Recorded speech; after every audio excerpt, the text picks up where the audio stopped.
எல்லோரும் நல்லா இருக்குதுல்ல, எப்படி இருக்குது? என்னை பார்க்க யாருமே இல்லையே. என்னது நான் இவ்வளோ பிள்ளை பார்த்து ஒரு பிரயோஜனம் கிடையாது. யாரும் வருவாரில்ல, பார்ப்பார்ல. நான் அனாதி போல இருக்கேன். நான் என்னை பார்க்க ஆசையாக இருக்குது, யாருமே வரவே இல்லை. என்ன செய்ய ஏன் நேரம்?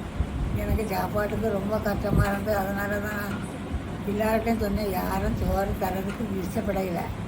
அதனால் நான் நீனாட்ட கண்டிஷன் பண்ணி சொல்லி தான் அவளை சாப்பாடு தர சொல்லி சொன்னேன்.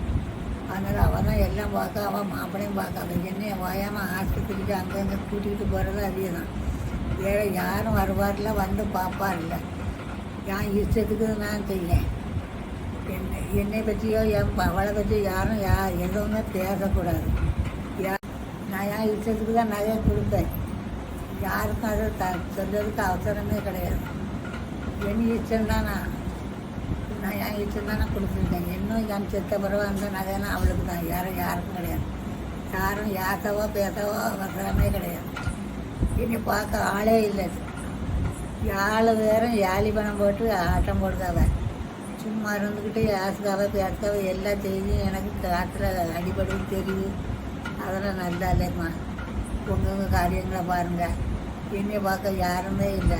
கடைசிவராக பார்த்து என்னை அவளை அனுப்பி வைப்பான். அதனால தான் நான் அவளுக்கு என் இஷ்டத்துக்கு நான் எல்லாமே செய்வேன். யாரும் அவளை பேசையோ என்னை பேசையோ அவசரம் கிடையாது.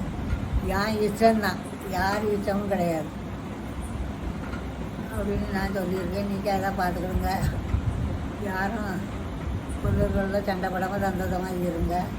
நான் செத்த பிறகு நீங்கள் என் வீட்டை 7 பேரும் பங்கு வச்சு எடுத்துக்கிடுங்க. என்கிட்ட பணம் கணம்லாம் அதிகமாக ஒன்றும் கிடையாது. எனக்கே பணம் எவ்வளவோ செலவழிவோ ஆஸ்பத்திரி அங்கே கிடையாது. யார் வேறா யாரும் தருவாரில்ல. சரி பரவாயில்ல, இருக்கட்டும், இருக்கதோ இருக்க போகிறனையும் பார்ப்போம். பணம் இருக்கிறத செலவழிப்போம், இல்லைன்னா மாதிரி அதையும் பார்த்துக்கலாம் கிடையாது அப்படின்னு இருக்கேன் அப்படின்னு சொல்லியிருந்தேன். அதுக்காக நான் சொன்னேன், என் இஷ்டத்துக்கு தான் நான் வீடியோ எடுக்க சொன்னேன்.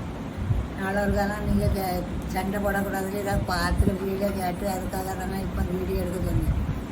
நீங்கள் பார்த்துக்கிடுங்க, பேசிக்கிடுங்க, சந்தோஷமாக இருங்க. அவ்வளோதான். வேற முடியும்.